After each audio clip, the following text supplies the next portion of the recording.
Buenas noches, espero que estén todos bien. Les saluda la licenciada Cel Sánchez. Agradecemos su paciencia. Se atrasó un poquito la ponencia, la charla del día de hoy por cuestiones extraordinarias, pero bueno, ya estamos por aquí. El día de hoy vamos a ver lo que es interés jurídico legítimo, interés jurídico e interés legítimo, perdón, en el juicio de amparo con licenciado Ignacio Bonilla. Si hay alguna pregunta, si hay alguna duda, a favor de levantar su mano, conforme les vayan dando la palabra, lo toman. Hay que respetar los turnos, no hay que interrumpir. El chiste es que sea lo más digerible que podamos entender, porque temas de amparo no son tan sencillos como cuestiones a lo mejor de otra índole. Tiene cierta complejidad, es mucha teoría, pero al final del día la situación es poder entenderlo, que nos quede un poquito más claro, con su paciencia, con sus contribuciones, y entender que es una charla de manera genérica hasta cierto punto. Ya si queremos ahondar en otros temas, los dejamos para otras charlas o para otro momento que no tengan que ver con el tema central de hoy, así como asesorías personales, cuestiones ya personales, con todo. Ahí estaban nuestros teléfonos. Al final lo vamos a volver ahí a compartir nuestro correo, nuestras redes, el teléfono. Con todo gusto les podemos apoyar dentro de lo que cabe. Entonces, reiterando por favor su paciencia, levantar sus manos, tener orden. Se está video grabando la charla para poderla compartir más adelante en nuestras redes. Sin más, te dejo la palabra, licenciado Ignacio. Cualquier cosa voy a estar pendiente. Buenas noches.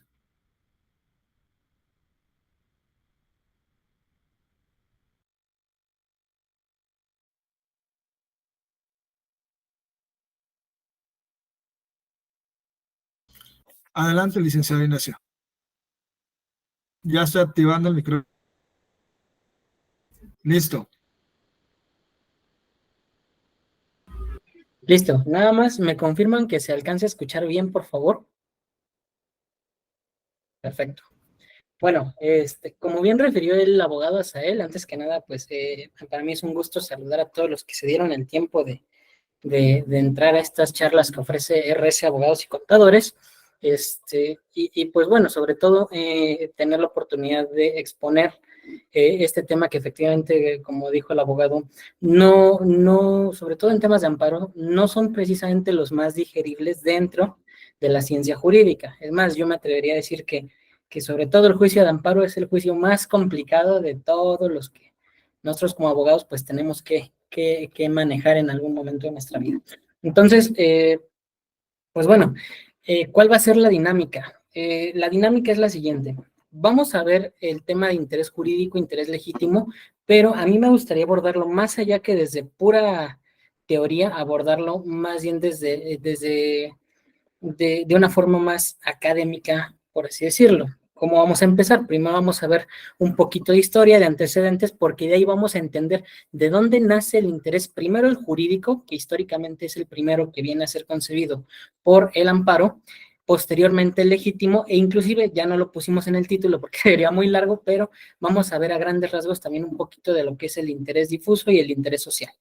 Entonces, para esta charla también a mí me gustaría dar un agradecimiento especial al doctor Juvenal Lobato, quien es profesor de amparo en la Facultad de Derecho y de cuyos apuntes también me apoyé bastante para sacar la dinámica de la presente charla. Entonces, sin más, pasamos por favor a la siguiente diapositiva, si me haces favor.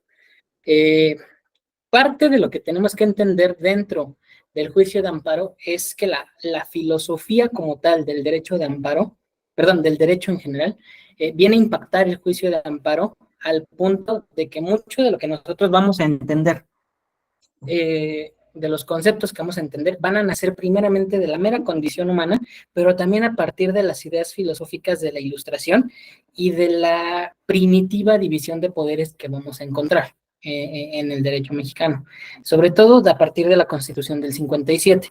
Entonces, lo primeritito que vamos a ver para entender esto es de dónde nace el interés jurídico dentro del juicio de amparo. Por favor, me regalan la siguiente diapositiva. Bien, punto primordial. No podemos empezar a caminar si no sabemos gatear primero. El interés jurídico no es otra cosa que un derecho subjetivo que vamos a aplicar. ¿Cuál es la definición como tal de un derecho subjetivo? Es decir, aquel que voy a aplicar o me van a aplicar a mí. Lo vamos a ver desde dos corrientes. La primera corriente es la corriente iuspositivista. ¿Qué quiere decir? Nuestro derecho nace de los sistemas germano-canónicos, que quiere decir que son todos de carácter escrito. El legislador prevé que todo lo que va a ser una norma dentro del derecho va a estar escrito en la ley y va a haber pasado por un proceso legislativo.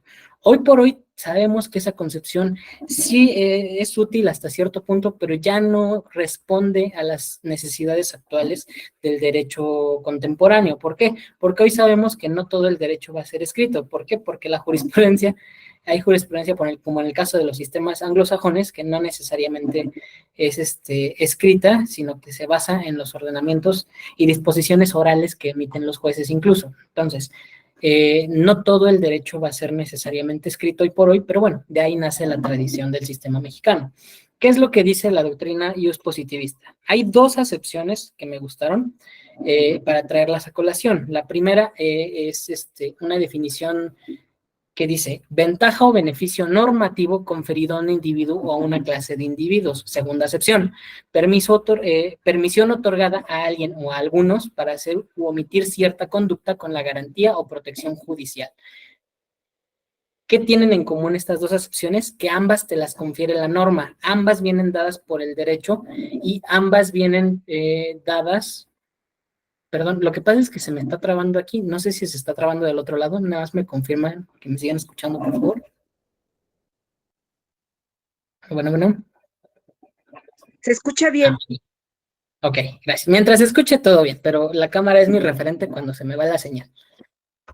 ¿Qué es lo que contienen como regla general estas dos acepciones? Que ambas te las da la norma. ¿Cuál es la desventaja o la principal crítica que se le puede hacer a esta definición doctrinal? La más evidente es que si no está en la norma, pues evidentemente no la vas a tener. Y lógicamente ese derecho subjetivo tiene la validación de la ley o no existe. Punto. No hay más. Vámonos a la definición doctrinal y naturalista, que a juicio de un servidor responde muchísimo mejor. Es el efecto del funcionamiento de ciertas instituciones jurídicas cuyo objetivo primordial es el de proteger a los individuos. Segunda acepción, otorga facultas exigendi, o sea, la facultad de exigir, para que el destinatario active razones existentes o active acciones jurídicas que le hagan reclamar un derecho. En español, básicamente es el resultado de la ley aplicado a mi persona cuando yo quiero aplicar el derecho que me confiere el marco normativo, en cualquiera de sus acepciones. El marco normativo me da un derecho, yo lo hago valer a través de una acción jurídica. Lo queremos ver a lo mejor de una forma un poquito más práctica. Cuando yo instauro un juicio, estoy activando una acción jurídica porque estoy haciendo mío un derecho subjetivo. Es algo que tiene aplicación dentro de mi misma esfera de competencia, dentro de mi misma esfera de actuación y dentro de mi misma esfera de afectación. ¿En qué sentido? Jurídico, obviamente. Hasta este punto, ¿alguien tuviera alguna duda o comentario? Es importante que entendamos esto que es el derecho subjetivo, porque para entender el interés jurídico y el interés legítimo, todas las definiciones en todos los libros, o la gran mayoría, es la afectación a la esfera jurídica de un individuo dentro de un derecho subjetivo. Entonces, ¿vamos bien hasta este punto? Sí, Mariela Rodríguez. Por favor. Buenas noches, licenciado. Por lo que estoy comprendiendo, si es una afectación a nuestro derecho, tiene que ser una afectación directa, ¿es correcto? Es correcto, es lo que conocemos como afectación personal y directa, pero lo que muchos doctrinarios no nos explican es que también tiene correlación con el derecho subjetivo que me van a aplicar. Por poner un ejemplo que a lo mejor vamos a ver ahorita, a entender un poquito mejor más adelante, cuando a mí me están, por poner un ejemplo burdo, cuando me van a expropiar mi patrimonio por causa de utilidad pública y yo acudo al juicio de amparo, me están afectando un derecho subjetivo.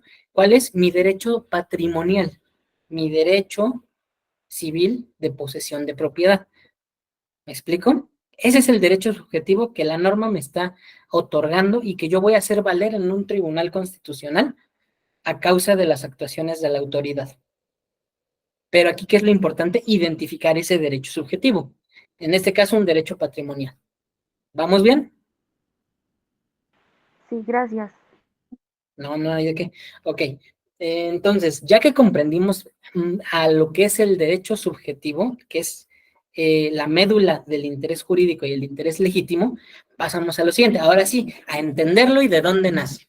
Sobre todo en el caso mexicano. ¿Por qué? Porque México tiene la particularidad, y eso es algo que los juristas mexicanos podemos, incluidos todos nosotros, salvo algunas opiniones que, por cierto, antes de que se me olvide, y lo van a entender al final de la plática. A partir de este momento, deslindo RS abogados y contadores y a los grupos en los que este link se haya compartido de las palabras que vayan de las palabras que voy a emitir. Me hago responsable de mis palabras. Reflejan opiniones personalísimas que no reflejan necesariamente las del despacho.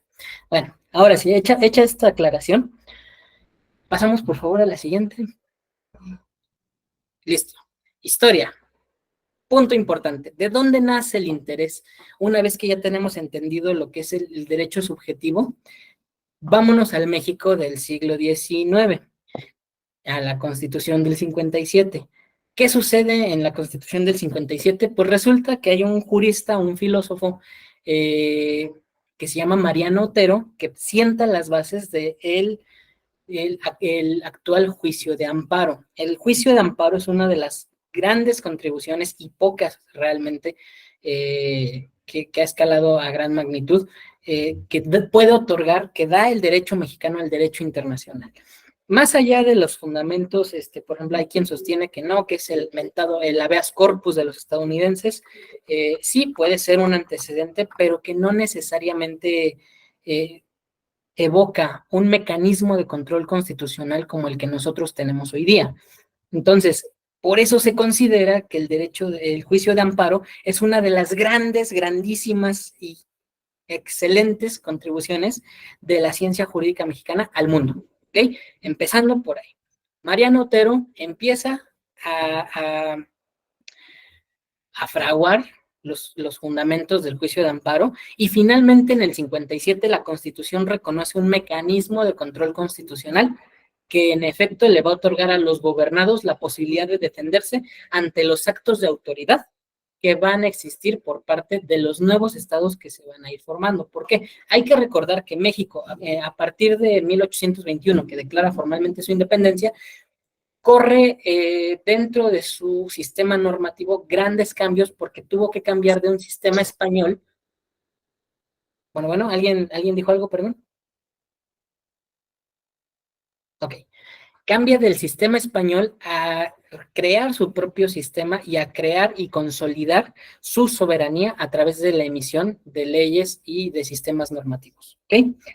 Entonces, cuando llega el 57, pues ya habíamos pasado por la Constitución bueno, en el caso del que todavía era Nueva España, la Constitución de 1812 de Cádiz, la Constitución del 14 de Apatzingán, la Constitución del 24, la Constitución del 36, los aumentados, las leyes orgánicas del 36, y estábamos realmente metidos en un caos. Llega el constituyente en el 56-57 y emite la Constitución y las leyes de reforma, que vienen siendo las legislaciones secundarias, que finalmente son las que van a sentar las bases de tres cosas principales. La primera, la separación de poderes, que en ese momento todavía se consideraba una idea liberal realmente, al punto de que la Iglesia y el Estado todavía compartían ciertas atribuciones. Y posteriormente se viene la separación del poder público. Se le da autonomía a las entidades federativas porque se establece el sistema federal y como tercer punto se da la separación Iglesia-Estado, a la que hemos referido. Entonces, estas tres grandes consideraciones que otorga la Constitución del 57 y sus leyes secundarias, aumentadas leyes de reforma, van a impactar dentro de la autoridad. ¿Por qué? Porque ahora el gobernador va a contar con un mecanismo en un tribunal constitucional que se va a encargar de ayudarle a combatir las arbitrariedades. Entonces, aquí se viene uno de los antecedentes interesantes. Este es rescatado del libro Hacia una nueva ley de amparo del ministro Arturo Saldívar Lelo de la Rea. Al final de la presentación se les van a aquellos a los que tengan mayor interés en este tema, se les va a proporcionar la bibliografía consultada y recomendada. Ahí pueden ustedes ahondar un poquito más. Ahorita estamos viéndolo, si lo quieren ver de una forma más somera. ¿Qué es lo que sucedía en este antecedente? Dentro del juicio de amparo vamos a tener una quejosa, que es una niña menor de edad, que por conducto de su representante legal promueve un juicio de amparo. ¿Por qué? Porque resulta que el ayuntamiento, en este caso la autoridad responsable, el ayuntamiento de Ciudad Guzmán en Jalisco, quiere tumbar una de las bardas para hacer modificaciones en la plaza donde se encontraba la casa de esta niña.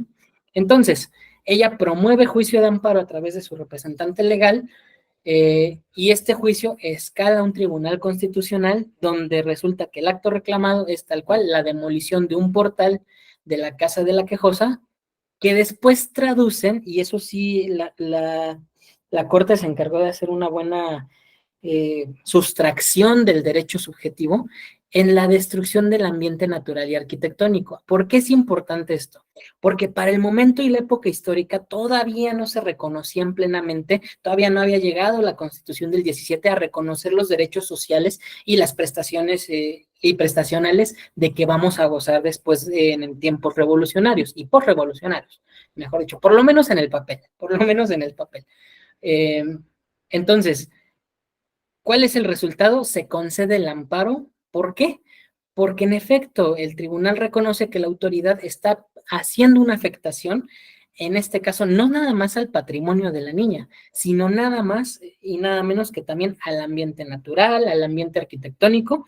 ¿Y esto en qué va a convertir el juicio de amparo? Pues en un mecanismo donde la mayoría de la gente, sobre todo la gente mexicana, como rara vez suele suceder, empieza a abusar de esta normatividad y ahora se empiezan a amparar por diversas causas, principalmente las electorales, que ahí es donde viene nuestro segundo antecedente para entender el interés jurídico, sobre todo que es el primero que viene a existir en el juicio de amparo. Entonces, para el día de hoy, y eso también lo retoma el ministro Lelo de la Rea, para el día de hoy puede ser controvertida la resolución del tribunal, sobre todo en ese tiempo, porque son criterios que podrían sonar incluso bastante modernos, tomando en cuenta que el juicio de amparo eran afectaciones a los derechos, a la esfera jurídica del gobernado, que podrían tomarse inclusive como un antecedente negativo para la norma, porque eso quiere decir que entonces cualquier persona va a poder recurrir a cualquier concepto de violación para salvar o justificar su desobediencia a las leyes que van a imperar en el momento. Entonces llega el año del 77, para este momento pues ya había habido un cambio de régimen. Aquí vemos al general Porfirio Díaz. ¿Por qué es este general? Ojo, ¿por qué estoy recurriendo también a lo histórico? Porque del personaje del que vamos a hablar podríamos verlo desde un punto de vista negativo. Ok, saludos a Ciudad Guzmán. Que nos saluden desde allá. Desde un punto de vista negativo, ¿por qué no lo es? Porque vamos a hablar del ministro Ignacio L. Vallarta. Es uno de los grandes juristas que ha tenido México. Él fue un liberal, fue discípulo de Ignacio Ramírez, el nigromante, discípulo también de Guillermo Prieto, quienes fueron grandes liberales, fueron parte de la gente que acompañó al mismísimo Benito Juárez en la formulación de las leyes del 57 y sus reformas. Entonces estamos hablando de un personaje que sí aplicó, que sí intentó buscar las ideas liberales, pero que fue, como rara vez también suele pasar, aprovechada por el régimen en poder para pues sus propios fines. Y ahorita vamos a ver por qué. Bueno, en el año 77, el abogado finalmente nunca dejó de considerarse, antes que un funcionario público, un gran abogado. El ministro Ignacio Vallarta llega a la presidencia de la Suprema Corte, porque además aquí había un miedo por parte de Porfirio Díaz de que al haber sido él su secretario de gobernación en ese momento. Al ser un secretario de Estado, pues era por lógica, además de la popularidad que tenía, el sucesor lógico que podría seguir a la silla presidencial después de Porfirio Díaz. Esto, como todos sabemos, pues no le convenía porque hubo un breve periodo donde, ay, se me escapó ahorita el nombre de nuestro presidente que duró unos minutos en el poder, nada más y nada menos. No es cierto, del presidente que duró un solo periodo para poder beneficiar a Porfirio Díaz. Perdón, estoy confundiendo esa fecha. Olviden esa parte. Al no llegar él a la silla presidencial, Porfirio Díaz lo manda como candidato a la Suprema Corte de Justicia con el pretexto de, oye, las personas están haciendo lo que quieren, están metiendo relajo, porque ahora por las causas primeramente electorales se están queriendo amparar para poder meter un juicio de amparo e invalidar las elecciones que se están dando en los diversos puntos. Ve por favor y pon orden. Y en efecto, el ministro Vallarta llega y del 78, que es cuando asume formalmente la presidencia de la Suprema Corte, del 78 al 82, que fueron 4 años de periodo presidencial de la Suprema Corte, sí mete en cintura, pero ¿por qué se le reconoce? Porque él hace una esquematización de la jurisprudencia y él logra que el jurista mexicano vea la jurisprudencia como el método científico de hacer derecho por parte de los juristas, por parte de los jueces y por parte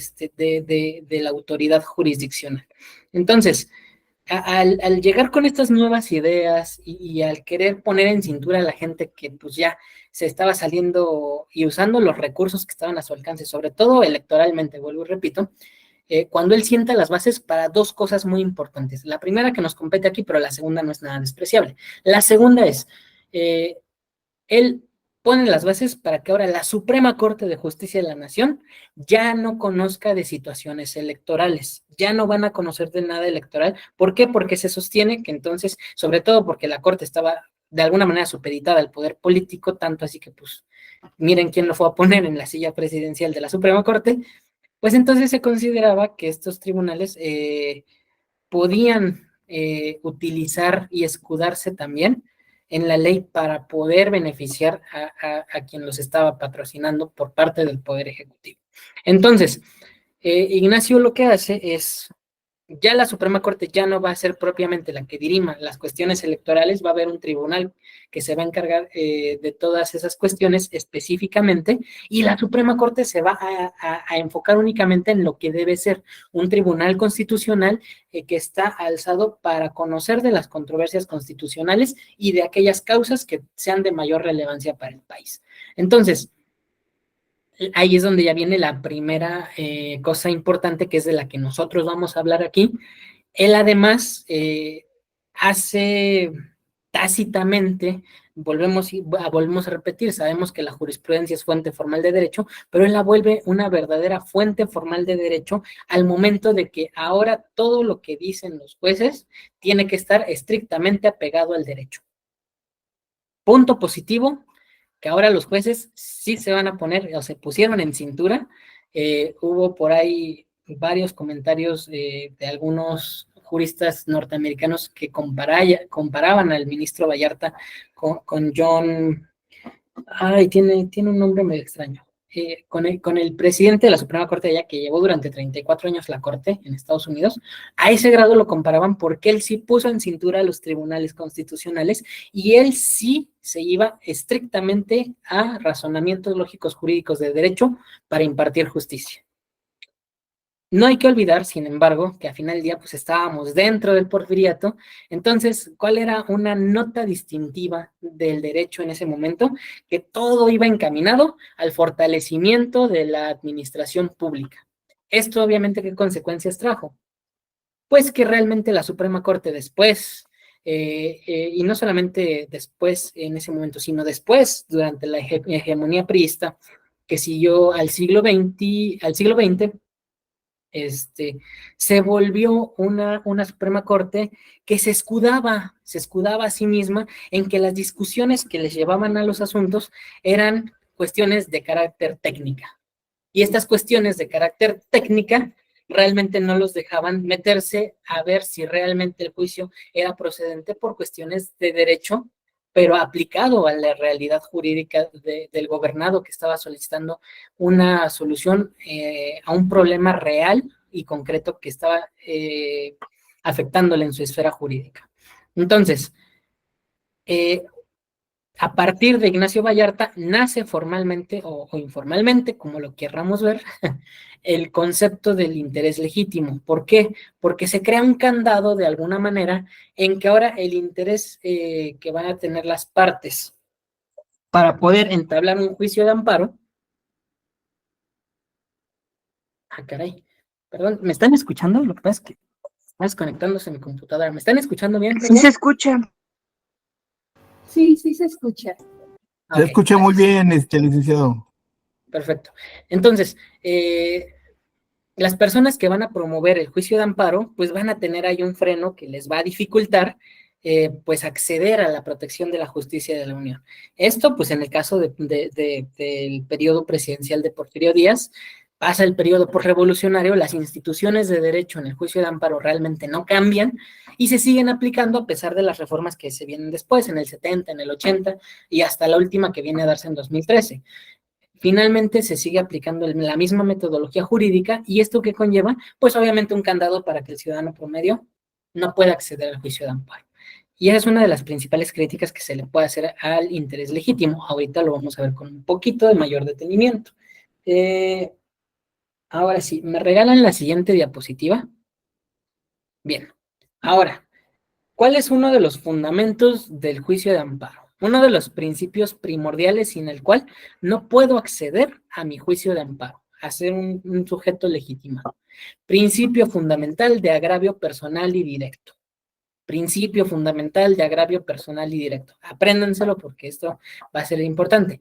Vamos a ver una definición doctrinal que es del doctor Fixamudio, que dice agravio personal y directo, lesión o afectación de los intereses jurídicos de una persona.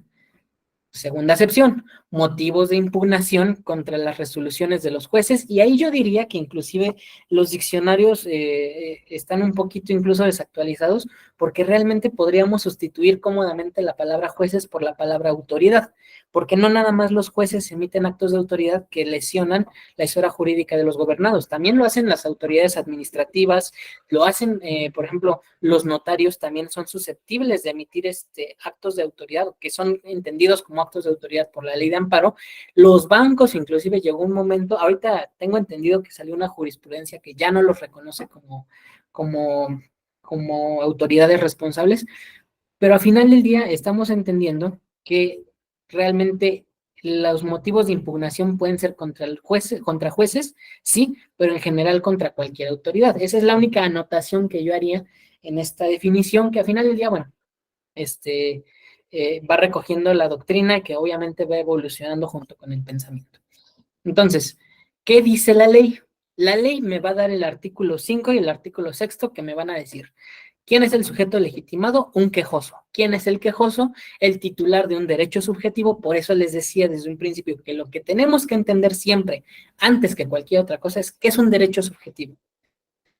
El quejoso es el titular de un derecho subjetivo o de un interés legítimo, que lo vamos a ver, individual o colectivo, porque los hay de dos tipos, con una afectación real y actual en su esfera jurídica. Vamos a poner un ejemplo.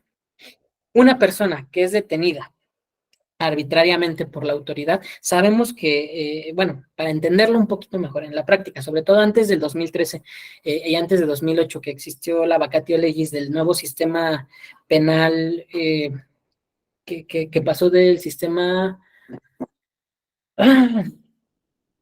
inquisitivo al sistema acusatorio, se contemplaba que la autoridad que iba a controlar al Ministerio Público, que iba a controlar y hacer valer la ley en el área de seguridad pública, iba a ser pues el Ejecutivo.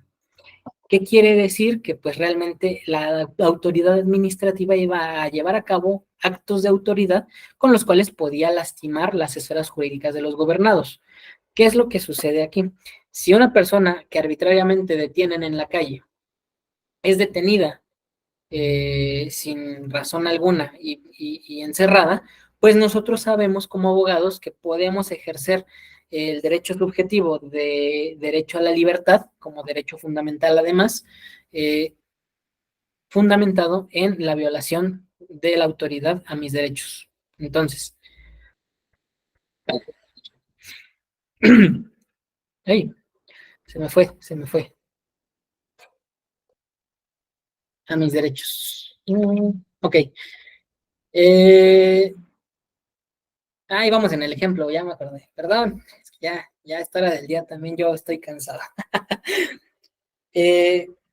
Levantando el juicio de amparo, a mí como me están lastimando un derecho subjetivo, que es el derecho a la libertad, yo puedo recurrir al juicio de amparo y ganar ese juicio de amparo. A esto vamos con lo que un quejoso es el titular de un derecho subjetivo o un interés legítimo, con una afectación real en su esfera. ¿Por qué? Porque le están afectando realmente, o sea, en la realidad, en su entorno jurídico y en su entorno físico y social, pues su derecho de tránsito, de libertad, etcétera, etcétera, etcétera. Y esto conlleva una afectación jurídica, susceptible de ser peleada en los tribunales constitucionales. ¿Dónde encuentro el fundamento de esto? Artículo 5 de la Ley de Amparo, fracción primera. Primer sujeto legitimado, el quejoso. Sin embargo, no es el único. ¿Quién es el segundo sujeto legitimado para iniciar el juicio de amparo? Y que por lógica, cuando ustedes escuchen la palabra legitimado, es decir, que tiene un interés jurídico o un interés legítimo, son, según el artículo 6 de la Ley de Amparo, el quejoso, ¿sí? Su representante legal o apoderado en los términos que solicita la ley y cualquier persona que para tal caso fije la ley. Aquí hace una excepción el artículo 11 de la misma Ley de Amparo. Esto se lleva así hasta que llega una causa penal. En el momento que me entra una causa penal, el artículo 11 de la Ley de Amparo me da una excepción para que además lo pueda hacer el abogado o un abogado en representación de la persona afectada. Esa es la única excepción que hace expresamente la Ley de Amparo y así es como la tenemos que entender. Entonces, como el juicio de amparo se basa en el agravio personal y directo como principio fundamental para yo poder asistir a ese juicio, voy a ver primeramente, ¿soy yo un sujeto legitimado? ¿Soy yo el quejoso? A lo mejor sí, a lo mejor no. Si no, ¿soy representante legal o apoderado? A lo mejor sí o a lo mejor no. Si no lo fuera, artículo 11, ¿soy su defensor legal en una causa penal? Ah, pues resulta que sí. Bueno, pues ahí está su última causa de excepción con la cual ustedes pueden promover.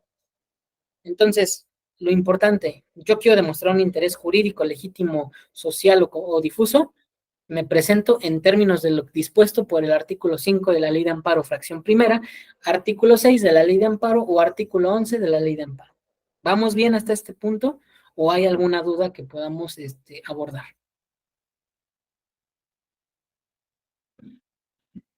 Sí, licenciada Mariela, la escucho. Solamente hay un concepto que me hace un poco de ruido. Cuando hablamos de el concepto derecho subjetivo y cuando usted comenta interés legítimo, entonces entiendo que el interés jurídico y legítimo es prácticamente lo mismo, ¿o hay alguna diferencia entre el concepto de interés jurídico e interés legítimo? No, sí hay diferencia y ahorita la vamos a ver. Lo primerito que teníamos que entender era de dónde vienen los intereses, quiénes los pueden alegar y obviamente con fundamento en qué. ¿En fundamento cuál es? Mi derecho subjetivo. ¿Quién lo puede alegar? Los sujetos legitimados. Ahora sí, vámonos a lo que dice la licenciada. Ya que entendimos esa parte y de dónde nace históricamente, el contexto en el que nace, vamos ahora sí a pasar ya de lleno, ya que entendemos todo esto, a ver específicamente qué es el interés legítimo y jurídico. ¿Me regalan la siguiente diapositiva, por favor? Primero, concepto de interés jurídico. El primero que nace o viene a la vida, cronológicamente hablando, a partir del 78, con la llegada del ministro Vallarta a la Suprema Corte de Justicia de la Nación.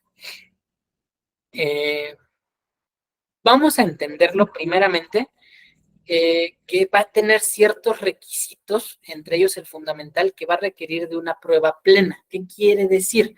El interés jurídico no es otra cosa que yo, como sujeto quejoso, voy a ir y tengo que demostrar mi derecho de una forma jurídica y al mismo tiempo de una forma que pueda yo hablar de una prueba plena.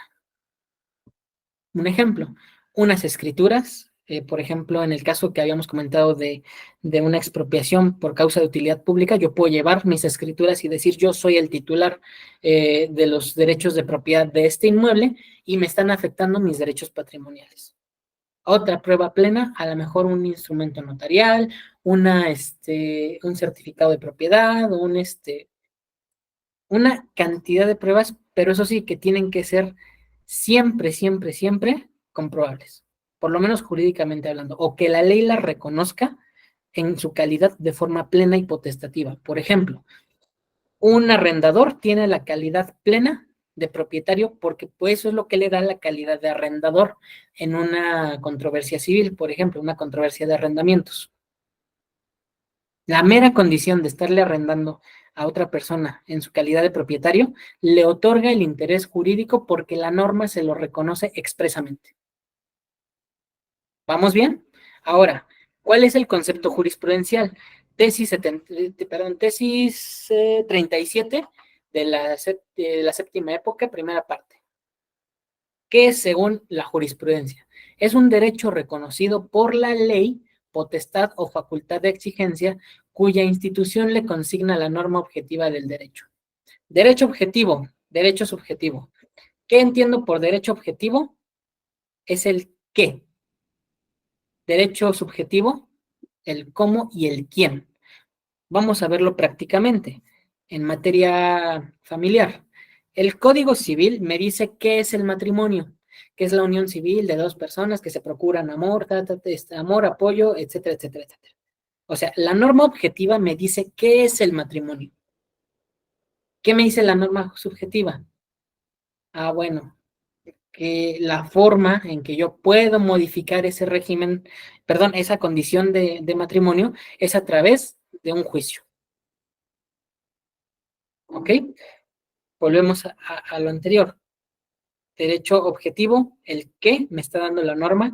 Derecho subjetivo, cómo y quién lo está aplicando o a quién se lo voy a aplicar. En este caso, al gobernado que está haciendo la parte quejosa. Entonces, con esto explicado, volvemos a leer la definición. Derecho reconocido por la ley, es decir, es un derecho positivo que está escrito en la norma jurídica y que al mismo tiempo es una potestad o facultad de exigencia, lo que conocemos como el erga omnes, el oponible a todo, cuya institución la consigna la norma, volvemos a lo mismo, está en la ley objetiva del derecho. Punto. ¿Cuál es la crítica fundamental? Vámonos ahora sí a ver cuál es el problema con esta acepción. La crítica fundamental es la siguiente. Es una forma de privilegiar las actuaciones de los órganos del Estado frente a los particulares. Ahorita vamos a ver por qué. Por la dificultad de estos de hacer valer medios de impugnación. Esa primera acepción vamos a quedarnos ahí. Como todo lo que yo voy a alegar en mi juicio de amparo tiene que nacer sí o sí de la ley, y sí y solo sí viene en la ley, lo puedo yo esgrimir en un juicio de controversia en un juicio de amparo, eso quiere decir que la ley misma me va a poner a mí frenos que yo no voy a poder salvar en caso de yo no cumplir con este requerimiento que me hace la ley. Entonces, si es una forma de privilegiar, sí lo es. ¿Por qué? Porque a menos que el gobernado pueda jurídicamente, en un razonamiento lógico jurídico, expresar y acreditar a través de la ley y a través de una prueba plena que puede y está legitimado para acudir al juicio de amparo, no va a proceder. E inclusive en la jerga de los constitucionalistas, al juicio de amparo se le llegó a conocer en su momento como juicio, no era juicio de amparo, era juicio de sobreseimiento. ¿Por qué? Porque los jueces ya ni siquiera se metían a revisar propiamente los temas controvertidos, no, se metían nada más a ver si existían causas de sobreseimiento o causas de desechamiento para entonces mandar y votar al archivo judicial el expediente con una negativa por no acreditar ni el interés jurídico, bueno, en ese momento el interés jurídico, nada más. Entonces, al juicio de amparo se le llegó a conocer como juicio de sobreseimiento, porque los jueces pues, no resolvían, y no resolvían porque el ciudadano no acreditaba su interés jurídico. ¿Ok? Segunda acepción. Sí, seguimos. Forma de privilegiar, sí era una forma de privilegiar las actuaciones de la autoridad. ¿Eso en qué se traduce? Pues en un estado de derecho fallido a final del día. y eso puede traer consecuencias negativas bueno, dependiendo cómo las vivamos en el contexto histórico, pues nos pueden también afectar y también pueden traer consecuencias. En este caso, por ejemplo, sin meterme en cuestiones ideológicas, es decir, yo apoyo, yo no apoyo al actual gobierno, finalmente sabemos que históricamente el gobierno llegó por una situación real social en que la gente o la mayoría de la gente votó por un cambio de régimen. Punto. Esa es una verdad que sabemos y que nace precisamente por cuestiones como esta, donde la ley mal aplicada genera condiciones que van o atentan contra la misma ley. Entonces, segunda acepción, la Suprema Corte de Justicia de la Nación era subordinada de la política, escudando las actuaciones de la autoridad tras el alegato de que eran discusiones meramente técnicas. Es decir, la Suprema Corte decía, yo no puedo resolver ni voy a resolver, porque técnicamente pues, tú no eres un sujeto legitimado, no tienes interés jurídico.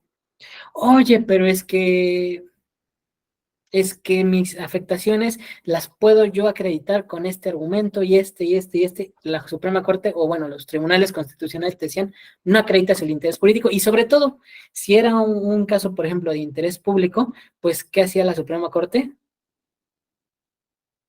Nada. ¿Por qué? Porque al estar sujeta del régimen político que estuviera en turno, pues en este caso, sobre todo con los casos agrarios y con los casos laborales, donde incluso las juntas de conciliación y los tribunales, no es cierto, no eran tribunales, y las comisiones agrarias eran dependientes del Ejecutivo, pues entonces, ¿qué creían que iba a suceder al momento de que se sometiera una controversia constitucional de este tipo a la Suprema Corte? Si tenía interés, por ejemplo, si tenía interés el Ejecutivo, pues no se resolvía. Y vamos a poner un ejemplo. ¿Qué pasó en Texcoco? En Texcoco, por eso digo, yo me hago responsable de mis palabras. En Texcoco, lo que se hizo al principio fue, se empezó a construir un aeropuerto y no se siguió el sistema que tenía que haberse seguido de normatividad, esto invocando el convenio 169 de la Organización Internacional del Trabajo sobre las consultas a los pueblos indígenas y comunidades, donde a través de las autoridades, primeramente, a través de la autoridad de la comunidad, había que solicitar la licitación, la autorización para llevar a cabo esta obra pública. Llega el momento en que pues se saltan esta parte de la ley y empiezan a construir. Obviamente los habitantes empiezan a ser desplazados y pues hubo algunos que se quedaron al final ahí en Atenco. Creo que todos por cultura general sabemos lo que pasó. Si no, pues investiguenlo. Como abogados tenemos que saber por cultura general la realidad y los acontecimientos que pasan en nuestro país. ¿Y qué sucede? Pues que bueno, a final del día se perdieron miles de millones de dólares porque llega la actual administración y llega a seguir el procedimiento legal como tuvo que haberse hecho desde el principio. Si se hubiera hecho desde el principio, las comunidades no hubieran aceptado, como fue el caso después, y no se hubiera perdido un dinero porque no se hubiera empezado a hacer inversión en un lugar que claramente no iba a dar el resultado que se esperaba. Entonces, no es ni por defender al actual gobierno ni por atacar al anterior, vuelvo y repito, me hago responsable de mis palabras, pero ahí hay un ejemplo clarísimo de cómo es que la Suprema Corte actuaba y del por qué el interés jurídico se volvió un problema al momento de entablar los juicios de amparo. ¿Por qué? Porque entonces la Suprema Corte se escudaba en decir que eso pues, era una discusión meramente técnica y la Suprema Corte no era competente en razón de que el sujeto legitimado o supuesto sujeto legitimado no acreditaba la calidad de quejoso porque no tenía interés jurídico. ¿Vamos bien en este razonamiento o alguien quisiera aportar algo más?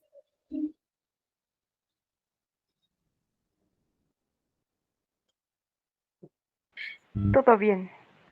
Ok, bueno.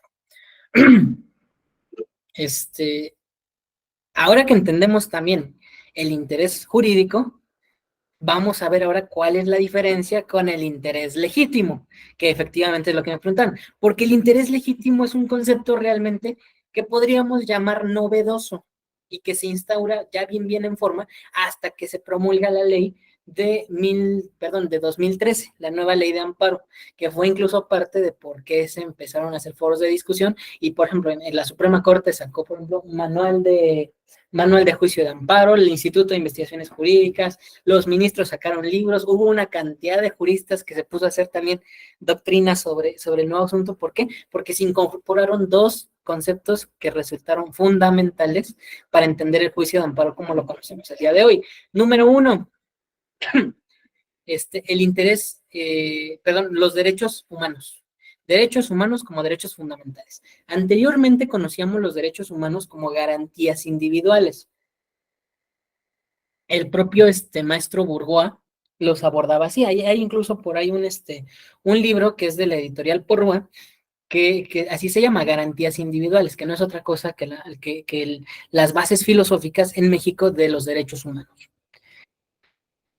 Aquí se viene a hacer una distinción. Resulta que no son derechos humanos nada más, también son garantías. ¿Cuál es la diferencia entre uno y otro? Que el derecho humano me va a dar un catálogo de derechos fundamentales que yo voy propiamente a poder defender en mi esfera jurídica, y las garantías son los mecanismos por los cuales yo voy a poder defenderlos. Por ejemplo, el juicio de amparo es un mecanismo de control constitucional, sí, pero yo, un servidor, defiende que además también es un mecanismo de defensa de los derechos humanos.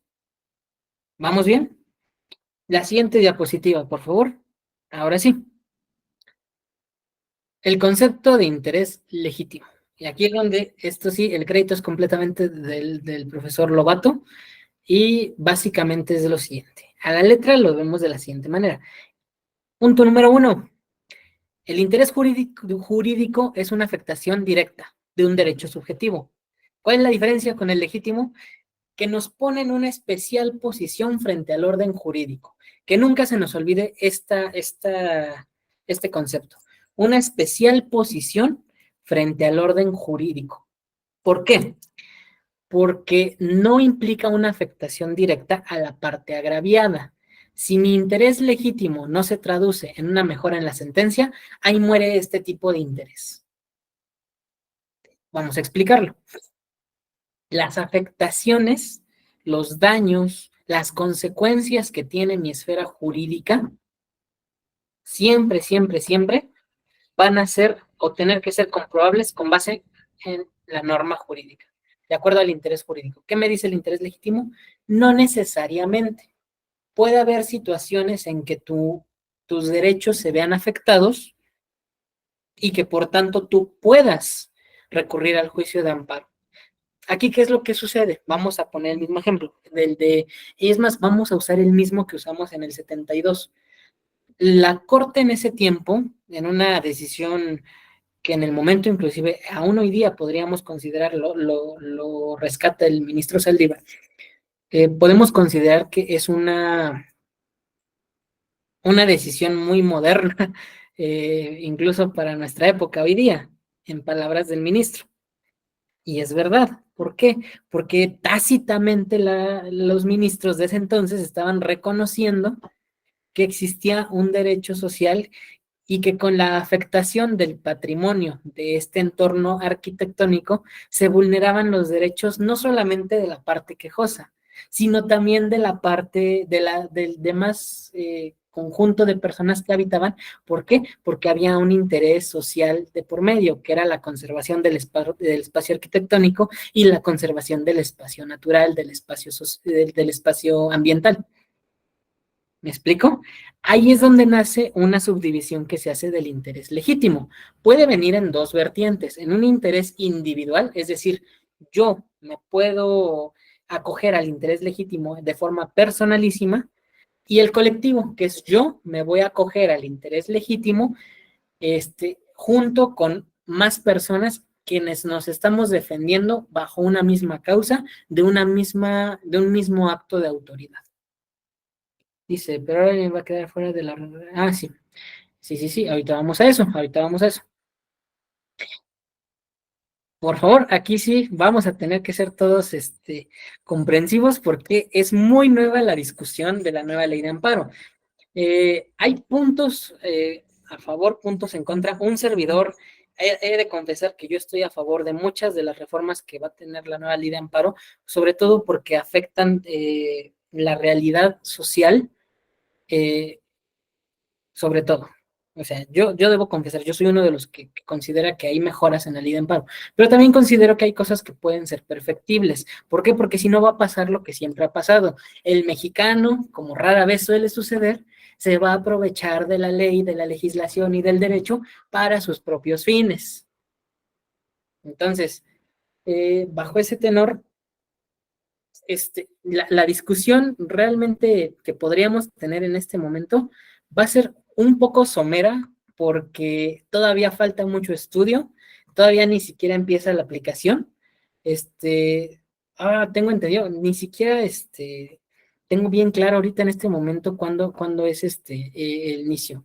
Ahorita estamos en periodo de vacatio legis, seguimos aplicando la de 2013. Ojalá alguien en los comentarios nos pudiera investigar en lo que seguimos con la exposición para sacarnos de la duda cuándo se va a aplicar a partir de cuándo va a tener vigencia la nueva ley de amparo.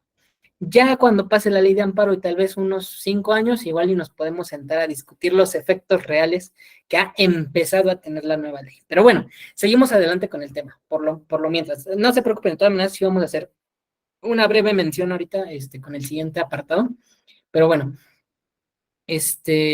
hasta este punto, ¿cuál es la diferencia fundamental entre el interés jurídico y el interés legítimo? El interés jurídico va a tener dos aspectos fundamentales. Me lo va a dar la norma y lo voy a poder comprobar con una prueba plena. El interés legítimo lo voy a acreditar a través de razonamientos lógico-jurídicos que, defendiendo mis intereses desde lo individual o desde lo colectivo, voy a poder acreditar como sujeto legitimado y por ende quejoso que puede acudir al juicio de amparo. Vamos a reducirlo todavía más. El interés jurídico es una afectación directa, el interés legítimo una afectación indirecta. Se podría oír un poquito pleonásmico, pero créanme que esa pequeña diferencia lo es todo al momento de que nos sobresee en un juicio de amparo. Créanme que sí. ¿Dónde vamos a encontrar el fundamento? En el artículo 107 constitucional, fracción primera, y los artículos 5, 6 y sexto, fracción doceava de la ley de amparo. Bueno, y no sé por qué lo puse así. 5 y 6, fracción doceava de la ley de amparo. Por favor, ignoren ese error.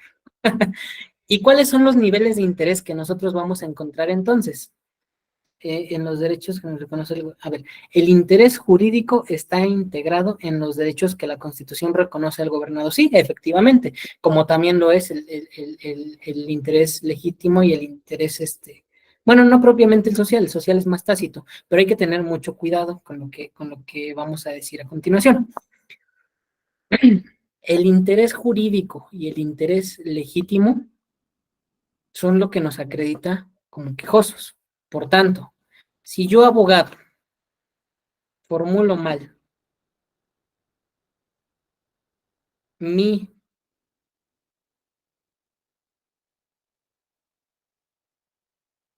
demanda de amparo, en la cual voy a tratar de acreditar un interés legítimo jurídico, el jurídico es el más fácil de acreditar, el interés legítimo sobre todo, corro el riesgo de meter en broncas a mi cliente. Tengan mucho cuidado en el estudio del interés legítimo y jurídico, porque hay abogados que luego se esperan hasta el mero día, promueven su amparo y se lo sobreseen por causa de que no hay interés legítimo. Se pasa el término y valió gorro su amparo. Tengan mucho cuidado de cómo van a defenderlo. ¿Ok? ¿Qué es lo que tienen que demostrar? Que tienen una especial posición. Vamos a poner un ejemplo, sobre todo ahondando en lo que es el interés colectivo. Perdón, ¿me alcanzo a escuchar bien? Lo que pasa es que estoy viendo que la computadora tiene varios que se está trabando, entonces nada más para corroborar que vamos bien. Perfecto, vamos fuerte y claro. ¿En qué íbamos? Acuérdenme, por favor. Se me fue la hebra de lo que estábamos diciendo. Sí, el ejemplo. El ejemplo es viendo desde el punto de vista del interés colectivo, del interés legítimo colectivo. Un juicio de amparo, perdón, una asociación que pelea contra la diabetes, y los efectos, que en este caso es el sobrepeso en la población, cuando sale una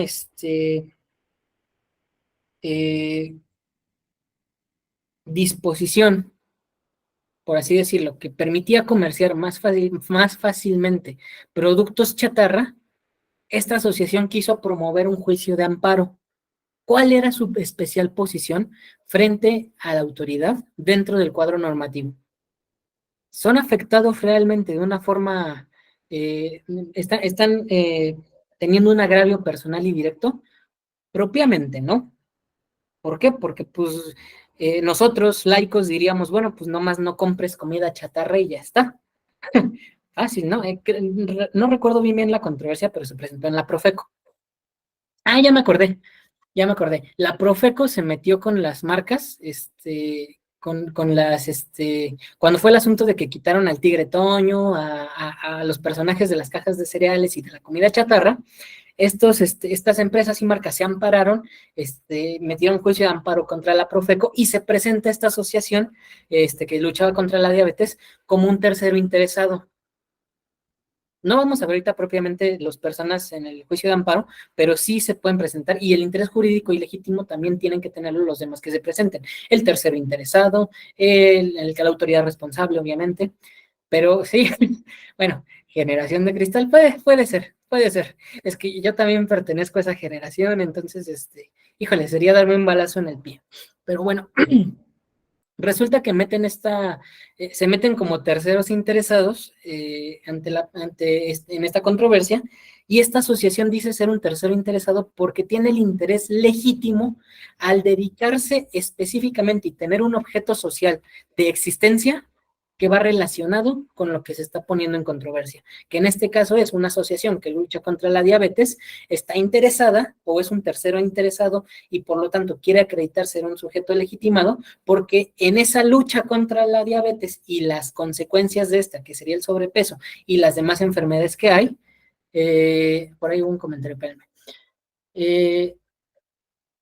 y las demás que hay, pues entonces se acredita con eso un interés legítimo por parte de un colectivo que acredita a través de un razonamiento lógico jurídico su interés legítimo y por tanto puede apersonarse en el juicio de amparo.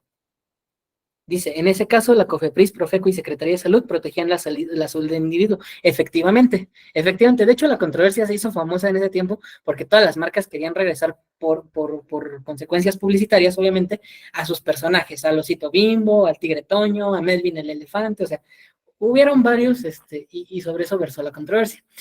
Por eso se acreditó el interés legítimo. ¿Vamos bien? Ahí ese es un ejemplo clarísimo de dónde estaría la principal diferencia entre el interés jurídico y el interés legítimo. El jurídico me exige una afectación que yo tengo que demostrar plenamente y el legítimo me permite defenderme y decir yo soy un sujeto legitimado por causa de y este razonamiento. La resolución en ese tiempo de la Corte fue, si tienes interés jurídico, legítimo, tú, asociación que pelea contra la diabetes, y por tanto puedes apersonarte en el juicio de amparo. No me pregunten el resultado porque mi memoria no da para llegar hasta allá. Pero ese es un claro ejemplo de en qué momento aplica muy bien el interés legítimo. Entonces, ¿cuáles son los niveles ahora? Porque hay un tercero, que es el simple. Lo vamos a ver muy someramente porque realmente no tiene efectos jurídicos. El interés jurídico, ya lo iban a preguntar, sí, pues, interés jurídico, la afectación directa de la parte agraviada, sí. El primer hitito que yo tengo que descartar al momento de hacer mi formulación de mi demanda es, ¿la persona tiene interés jurídico? No, no lo tiene, ok. Vámonos al legítimo. ¿Tiene interés legítimo, como en el caso de esta asociación, por ejemplo? Es debatible, puede ser que sí, puede ser que no. Depende cómo armemos nuestro razonamiento lógico jurídico. Y tercer nivel, que es el interés simple. Un interés simple podremos nosotros usarlo en una muy buena conversación de sobremesa, podríamos debatirlo aquí incluso en esta charla que ofrece el despacho, pero no va a tener efectos jurídicos. El interés simple jamás va a darnos efectos jurídicos porque yo no lo puedo defender ante un tribunal constitucional. Por eso les digo, lo vamos a ver muy someramente porque realmente no tiene repercusiones jurídicas. Salvo la respetable opinión de alguno de ustedes. No sé si alguien aquí quiera aportar sobre ese respecto.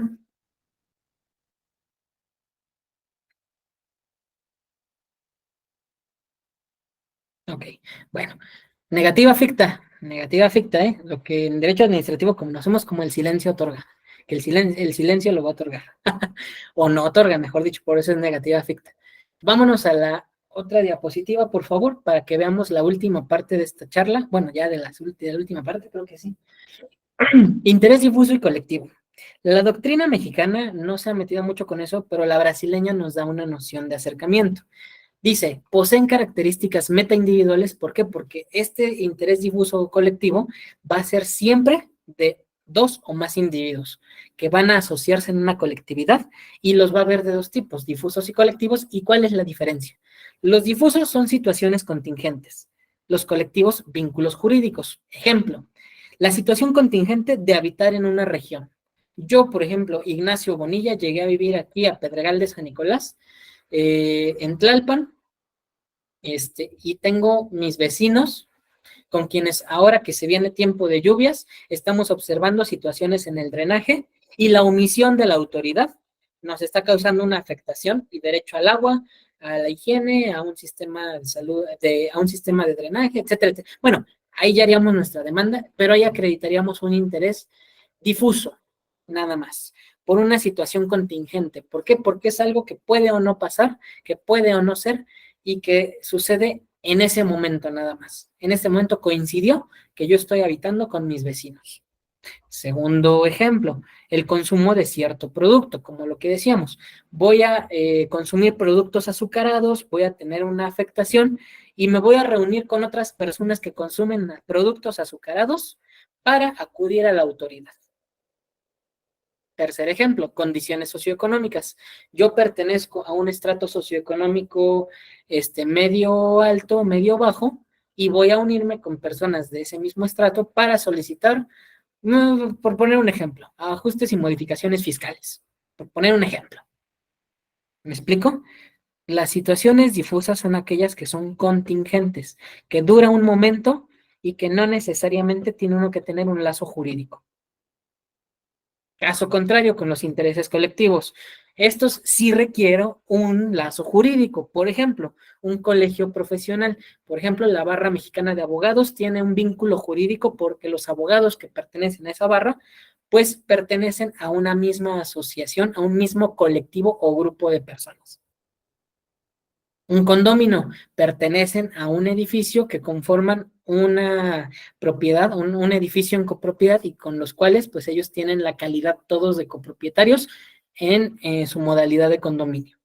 Un sindicato, una colectiva de trabajadores que están peleando y pugnando por sus derechos, pero que están dentro de un sindicato que es una institución jurídica reconocida en el derecho y que por tanto produce un vínculo jurídico. Entonces, intereses difusos y colectivos, diferencia principal, los difusos no requieren vínculos jurídicos, los colectivos sí. Vamos bien, a ver, aquí había visto algo en comentarios, déjenme nada más ver qué dice. Dice, perdón, difuso entonces, puede o no ser? A ver, abogado Antoni, no sé si me puede explicar un poquito más su pregunta.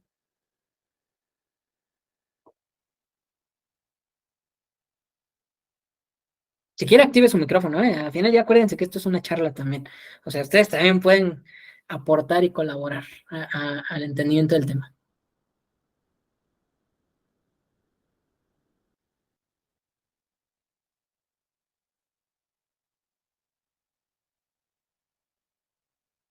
Dice, difuso entonces sería que puede o no existir el vínculo que señala. Sí, efectivamente, sí y no. Hay que recordar que esto es doctrina extranjera. La doctrina mexicana todavía no se ha metido bien a investigar sobre este tipo de cosas. Esta doctrina es brasileña. Y bajo ese entendido, los intereses difusos y colectivos se pueden considerar ambos legítimos. Y su subdivisión dependerá específicamente de qué, de si el lazo que va a unir a las personas de ese colectivo va a ser de efectos jurídicos o de circunstancias naturales o sociales que los puso en ese lugar y en ese momento. Esa es la principal diferencia. No va a haber un contrato, no va a haber una asociación, no va a haber absolutamente nada que los enlace unos con otros, más allá de la situación contingente que los está llevando hacer una colectividad en ese momento y para esa causa específicamente. Porque el sindicato va a estar unido y va a pelear por las causas de forma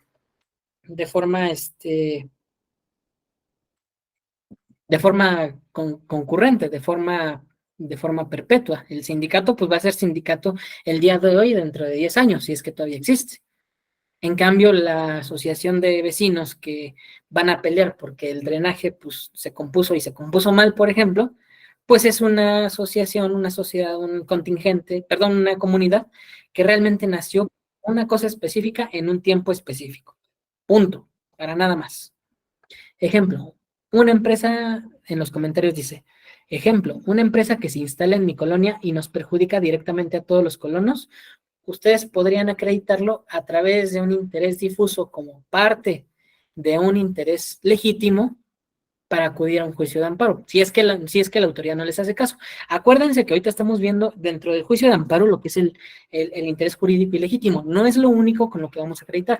Acuérdense que hay que cubrir otros elementos. Por ejemplo, otro principio del juicio de amparo es el principio de definitividad. Si yo no agoto los mecanismos, por ejemplo, para este caso concreto, administrativos que existen para yo solucionar ese problema, no puedo acudir al juicio de amparo porque no agoté el principio de definitividad. ¿Ok? Hago esa observación no porque esté mal lo que se comenta. O sea, si ya acudí al principio de definitividad, me lo negaron y todo, ahora sí me puedo ir al juicio de amparo y puedo acreditar un interés difuso a través de un interés legítimo. Pero sería difuso. ¿Por qué? Porque ustedes como colonos no tienen un lazo jurídico. A lo mejor si fueran condóminos, por ejemplo, ahí sí podría ser. ¿Por qué? Pues porque hay una copropiedad entre ustedes, pero no es un vínculo jurídico en el ejemplo que me están poniendo. ¿Ok? Ok, más claro. ¿Me regalan la siguiente diapositiva, por favor? Ya con esto estamos concluyendo el tema de hoy, si no me equivoco. Sí, no me fallaba. Aquí está la bibliografía consultada y recomendada, para aquellos que tengan más interés en situaciones de interés jurídico, interés legítimo. Aquí pueden acudir a estos textos muy buenos y pues obviamente a la ley de amparo, sobre todo. O sea, acuérdense que siempre, siempre, siempre, si queremos tener la máxima de todo lo que decimos, no hay otra mejor que nuestra ley de amparo. ¿Sí? Para casos de amparo, obviamente.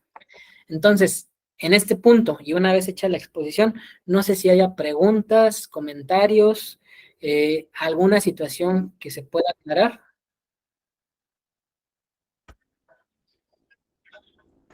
Si me permite, maestro. Hernández levantó la mano. Sí. Sí, como no, abogado Hernández, bueno, ya me sé, Hernández Rivero. Buenas noches, maestro. Buenas noches, ¿cómo está, abogado? Lo escucho. Muy bien, abogado. Solo para un comentario en relación a la exposición, me llamó mucho la atención cuando dijo que el amparo casi se asemejaba a sobreseer o a la figura del sobreseimiento. La figura del sobreseimiento, desde luego que la entendemos como una figura procesal que puede, sí, que se llegue a resolver el fondo del amparo. Entonces, pero eso en la actualidad sigue siendo vigente. Recordemos que el amparo puede ser de fondo. Esto quiere decir que no lo concedan, no lo nieguen o no lo sobresean.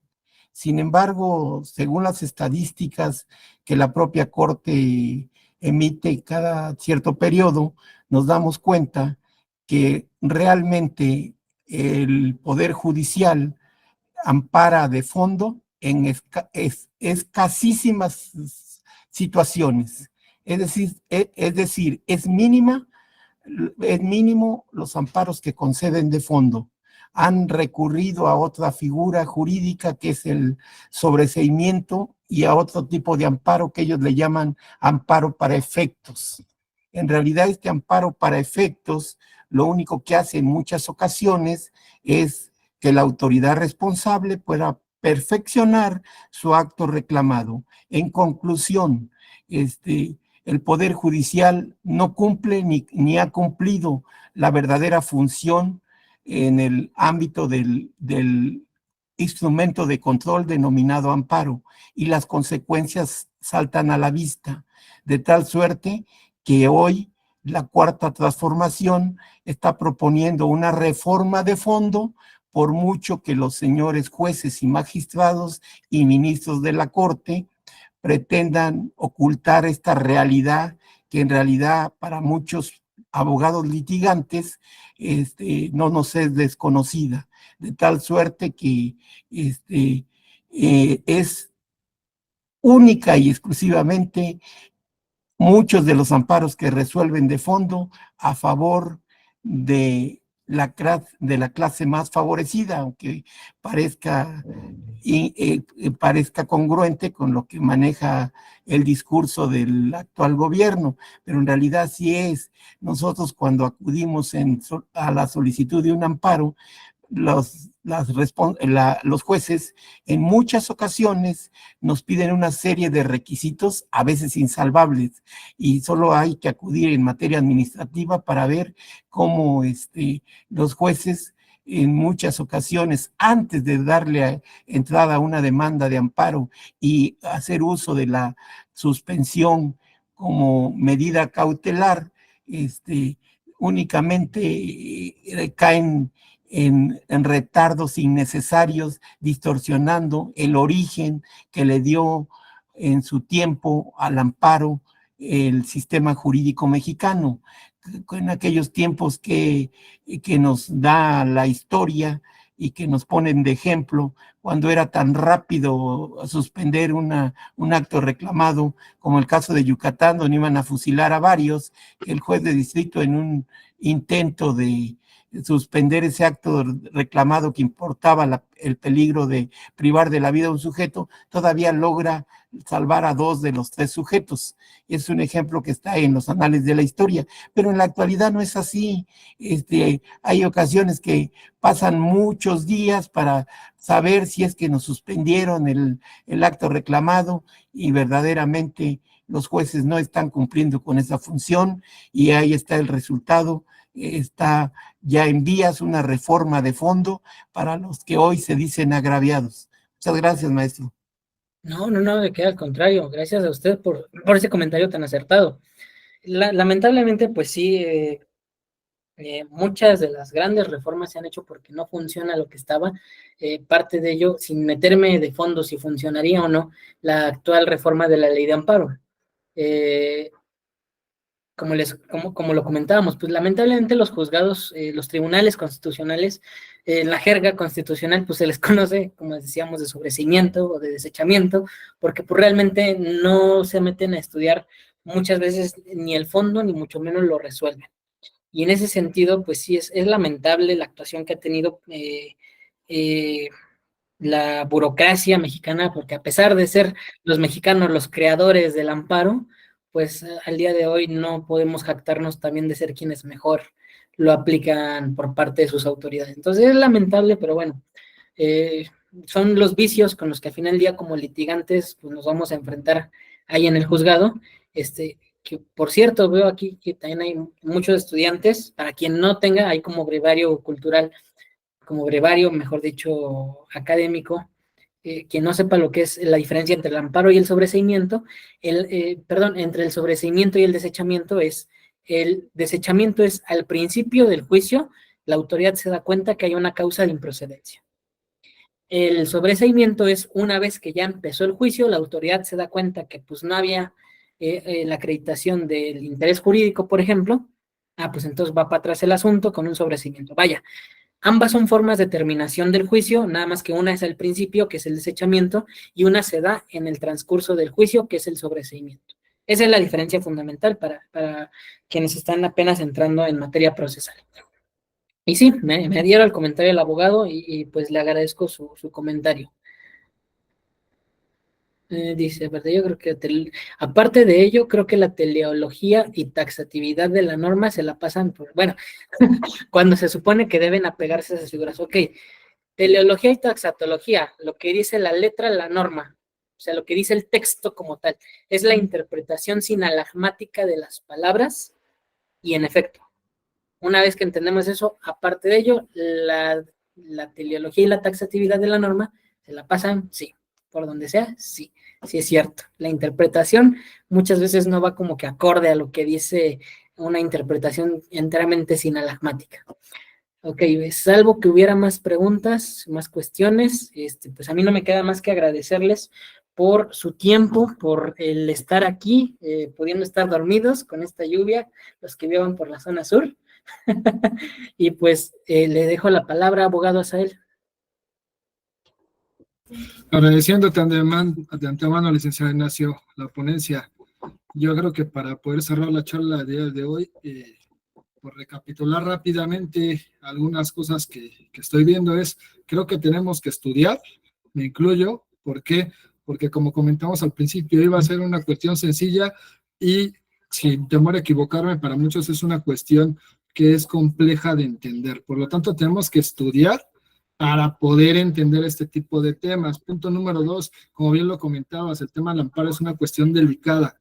Por lo tanto, no sean de ese tipo de abogados que andan pidiendo machotes de amparo para vender un amparo cuando es un tema delicado. No estemos jugando. Si estamos en contra a veces en la cuestión de vender un machote o de pedir un machote de un divorcio, que es de los juicios más sencillos, no entiendo cómo a veces se atreven. Con todo el respeto, si alguien lo ha hecho o lo pensaba hacer, no lo hagan. El tema de amparo es un tema muy delicado y puede traer consecuencias garrafales y irreversibles para nuestros representados.